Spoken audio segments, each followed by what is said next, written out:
आमचा राजा कसा होता हे आम्ही सांगणार, दुसऱ्या कोणी सांगायची गरज नाही, कुणीच सांगायची गरज नाही. प्रशांत आंबी या आपल्या लढवय्या मित्राला असाच फोन आला.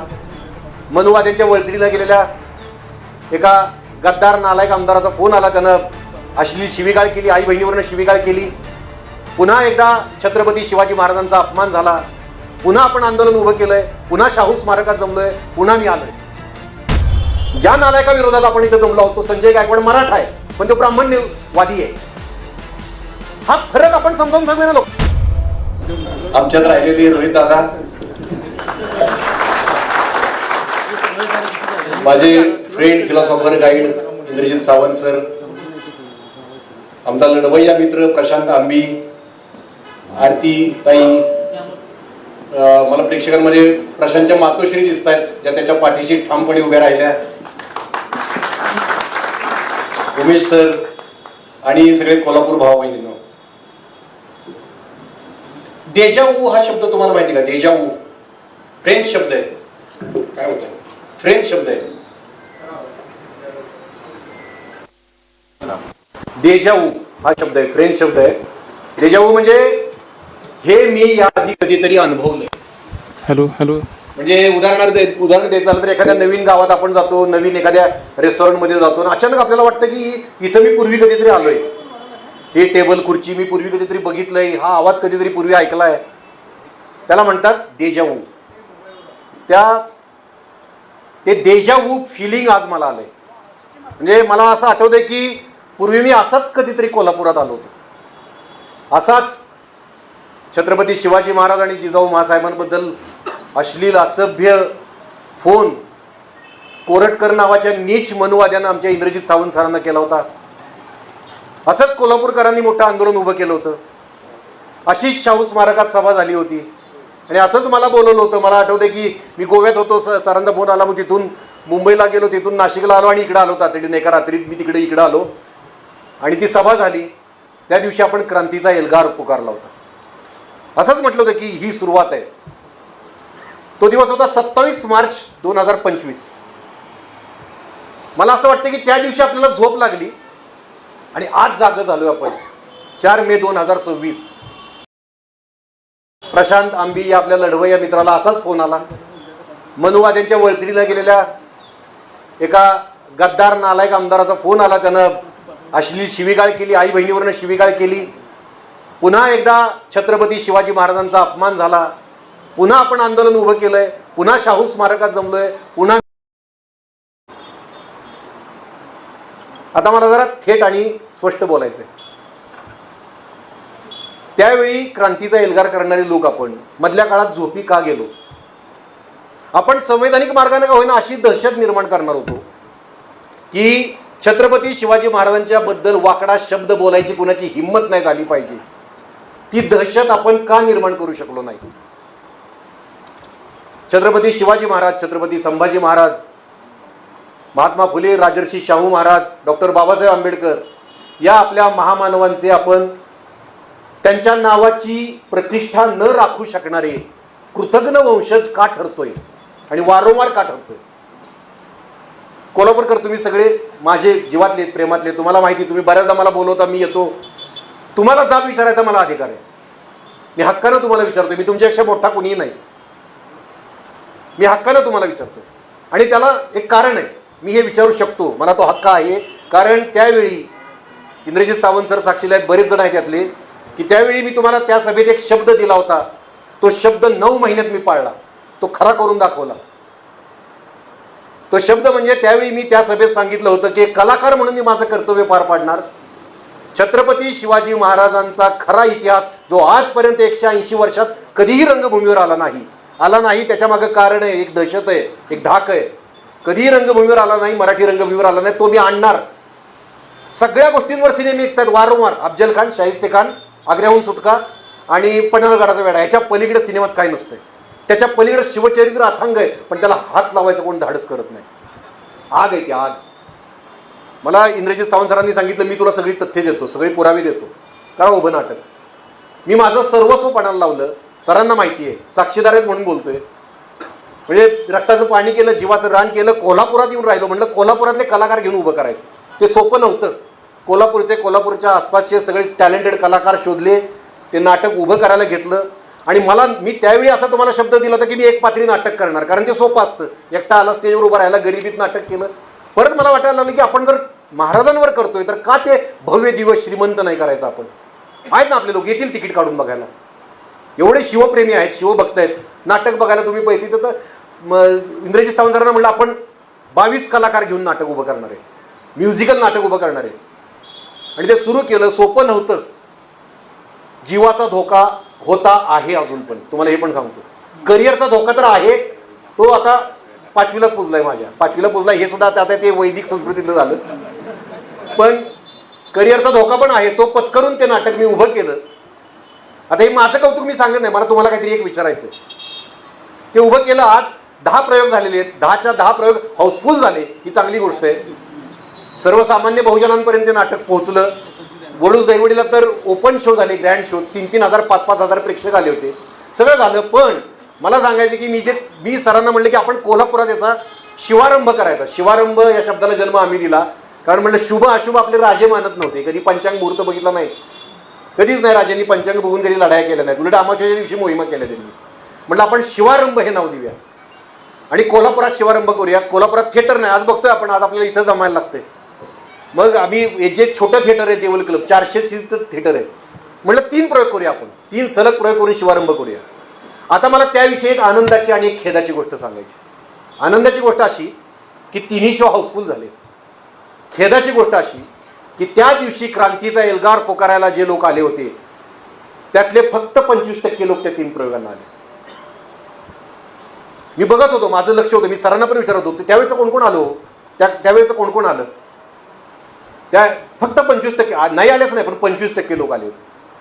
त्याच वेळी माझ्या लक्षात आलं की छत्रपती शिवाजी महाराजांच्या नावाची प्रतिष्ठा राखण्याचा, मनुवाद्यांचं कारस्थान मोडून काढण्याचा आपण जो संकल्प केला होता, संकल्प मोडला. क्रांतीची जी ठिणगी होती, त्यावेळी शब्द सारखा वापरला जात होता की आता क्रांतीची ठिणगी टाकली जाते, ती ठिणगी विजली हे माझ्या लक्षात आलं. आणि त्याचाच परिणाम म्हणून प्रशांत आंबीला आलेला फोन. आता मला म्हणायचं, आता तरी आपण जागं होऊया. आता आपण स्वतःला पण आणि आपल्या सगळ्या समाजाला पण, सगळ्यांना, आपल्या राजकीय व्यक्ती आहेत त्यांना पण आपण स्पष्टपणे हे सांगायला भाग पाडूया. आपण मगापासून उल्लेख करतोय की त्यांनी केलं, त्यांनी केलं, त्यांनी केलं. या भूमीतला मूळ संघर्ष हा बहुजनवाद विरुद्ध ब्राह्मण्यवाद हा आहे, हे स्पष्टपणे सांगूया. ब्राह्मण्यवाद हा शब्द वापरायला सुरुवात करूया. आहे तो ब्राह्मण्यवादानं आता उघड उघड फणा काढलाय. बहुजनवादानं का बॅकफुटवर जायचं सतत. आता त्यातली एक गंमत तुम्हाला सांगतो, का बॅकफुटवर जातो आपण, किंवा राजकीय व्यक्ती सुद्धा का बॅकफुटवर जातात. कारण ब्राह्मण हा शब्द त्यात आहे. त्यांना वाटतं आमचा मतदार येतो. तर ब्राह्मण वेगळं, ब्राह्मण जातीचा आम्ही कधीही द्वेष केला नाही. ब्राह्मण्यवादी ही वृत्ती आहे, त्या वृत्तीचा द्वेष करतो आम्ही. ती वृत्ती आपल्याला घातक आहे. ब्राह्मण जातीचा आपण द्वेष करत असतो तर आपण इथं आता असीम सरोदेला बोलवलं, त्याला बोलवलंच नसतं. त्याचं नाव इथं आहे कारण तो ब्राह्मण आहे, पण ब्राह्मण्यवादी नाही. ज्या नालायका विरोधात आपण इथं जमलो आहोत तो संजय गायकवाड मराठा आहे, पण तो ब्राह्मण्यवादी आहे. हा फरक आपण समजा. ब्राह्मण्यवादी प्रत्येक जातीत असू शकतो आणि आपले सगळे महामानव या ब्राह्मण्यवादा विरोधात लढलेले आहेत, सगळे महामानव. आणि आपण ते उघड सांगायला कचरतोय, त्यामुळे समाजापर्यंत आपलं म्हणणं नीट पोहोचत नाही. त्यांना ही कारस्थानं समजत नाही. त्यांना वाटतं राजकारण चाललंय हे काहीतरी वेगळं. हा सांस्कृतिक दहशतवाद चाललाय, हा वर्चस्ववाद सुरू आहे आत्ता जे सुरू आहे ते आपल्या भोवती. त्यामुळे उघड उघड सांगूया, छत्रपती शिवाजी महाराजांनी कुठल्याही धर्माचा द्वेष केला नव्हता. जे ब्राह्मण्यवादाला काय पसरवायचं की ते धर्मद्वेष्टे होते, एका धर्माचा द्वेष करत होते. त्यांनी काही नाही, त्यांनी स्वराज्याचा शत्रू तो त्यांचा शत्रू होता. रांजाचा पाटील पण कापला, अफजल खानाला पण फाडला आणि कृष्णा कुलकर्णीचं पण मुंडकं उडवलं. स्वराज्याचा शत्रू तो त्यांचा शत्रू होता. पण काय झालंय, ब्राह्मण्यवादी लोकांना हे सांगितलेलं आवडत नाही. मग लगेच फोन, लगेच शिव्या. हे नका सांगू तुम्ही, कारण ते कृष्णा कुलकर्णीचं नाव आहे, ते नका सांगू तुम्ही, असं त्यांचं असतं. मग ते काय 2च शब्द असतात, 2च, अफजल खान आणि औरंगजेब. हे सोडून त्यांचं शिवचरित्र पूर्णच होत नाही. हे सोडून शिवचरित्र पूर्ण होऊ शकत नाही. पण त्या पलीकडं आपला राजा समुद्रासारखा अथांग होता हो, तो समोर येऊ देत नाहीत ते.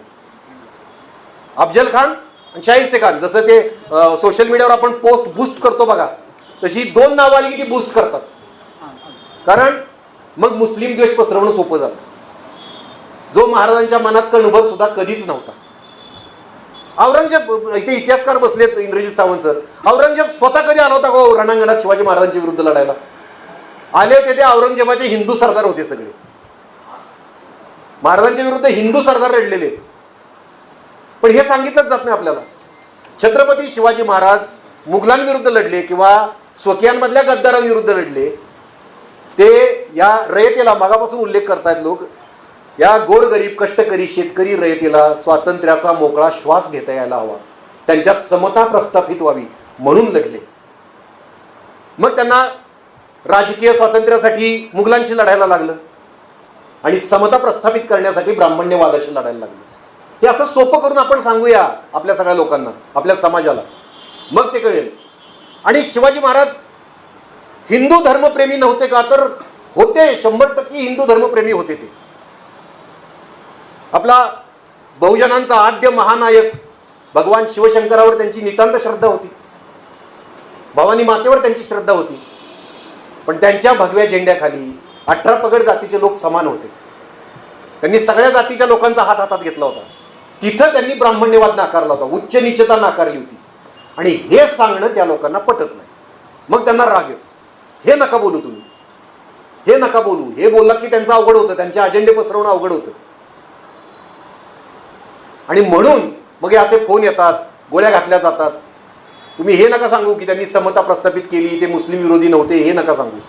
मला एकदा इंद्रजित सावंत सर म्हटले होते, ते मला खूप, मला स्वतःला ज्यावेळी मी व्यक्त व्हायला लागलो, बोलायला लागलो कलाकार म्हणून, सगळी भीती झुगारून बोलायला लागलो, त्यावेळी मला एक जाणवलं. आणि छत्रपती शिवाजी महाराजांवर बोलायला लागलो त्यावेळी माझ्या एक लक्षात आलं की आम्ही ज्यावेळी चंद्रराव मोरेवर बोलतो किंवा खंडोजी खोपड्यावर बोलतो, त्यांच्या गद्दारीवर बोलतो, त्यावेळी कुणाला राग येत नाही, कुणी आमच्या अंगावर धावून येत नाही. मराठा समाज आमच्या अंगावर धावून येत नाही, कुणीही धावून येत नाही. आम्ही अफजल खानावर टीका करतो, आम्ही औरंगजेबाला वाईट म्हणतो, त्यावेळी कुणी मुसलमान आमच्या अंगावर येत नाही.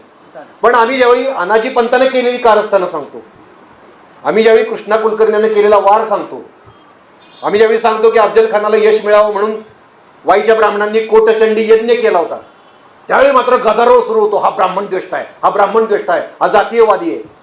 त्याच वेळी नेमकी काय यांचं पित्त उसळतं, त्याच वेळी का खवळतात हे? कारण त्यांना कळतं की महाराजांचे विरोधक हे ब्राह्मण्यवादी होते, हे सामान्य माणसाला कळू नये. हे लोक ते सांगतायत, त्यामुळे ते पोहोचेल आणि आपलं कारस्थान उघडं पडेल. मग धर्माच्या नावाखाली आपण यांना गुलाम बनवू शकणार नाही. एवढं साधं गणित आहे. आपण शिवरायांचे शत्रू जर विचारात घेतले तर कशामुळे शत्रू झाले हे आधी बघितलं पाहिजे.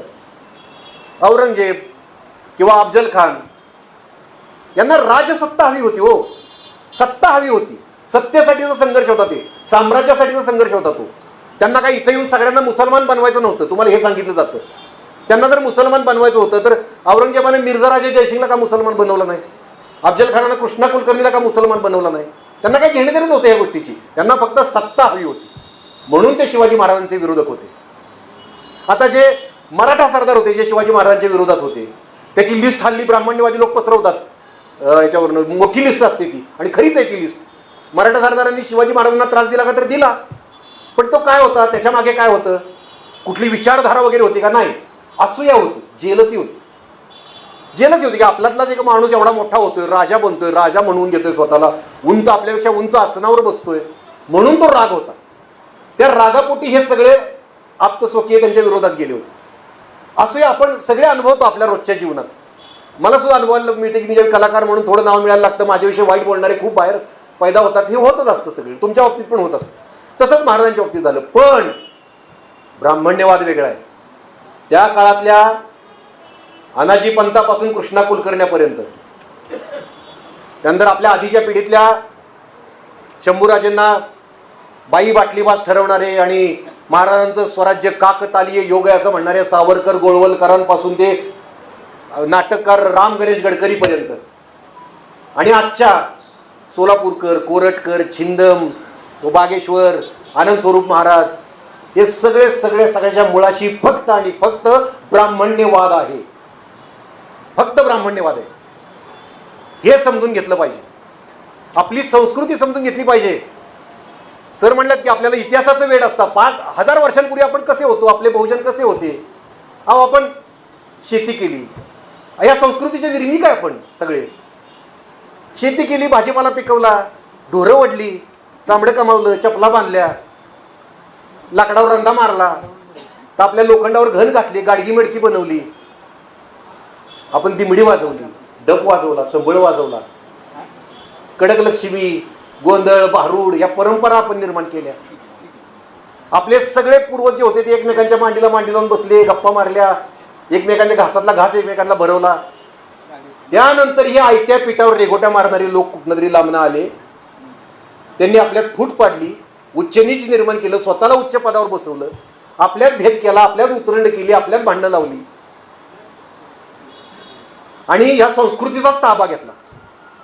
आपण संस्कृती निर्माण केली, त्यांनी आपल्याला असंस्कृत ठरवलं. आपल्या भाषेला गावंढळ भाषा, अडाणी भाषा असं ठरवलं, त्यांची भाषा शुद्ध. अशा पद्धतीनं वर्चस्ववाद सुरू झाला आणि प्रत्येक वेळी प्राचीन काळापासून आपले महामानव आले आणि त्यातून आपल्याला बाहेर काढून आपल्यात समता प्रस्थापित करण्यासाठी झटले, झगडले. ब्राह्मण्यवादापासून मुक्ती मिळावी म्हणून झगडले. मग तथागत गौतम बुद्धांपासून जगद्गुरु संत तुकोबारायांपर्यंत आणि छत्रपती शिवाजी महाराजांपासून ते अगदी डॉक्टर बाबासाहेब आंबेडकरांपर्यंत प्रत्येक महामानवानं या ब्राह्मण्यवादी व्यवस्थेतून आपल्याला बाहेर काढण्याचा प्रयत्न केला. हे त्यांना लपवून ठेवायचं, हे आपण लक्षात घेतलं पाहिजे.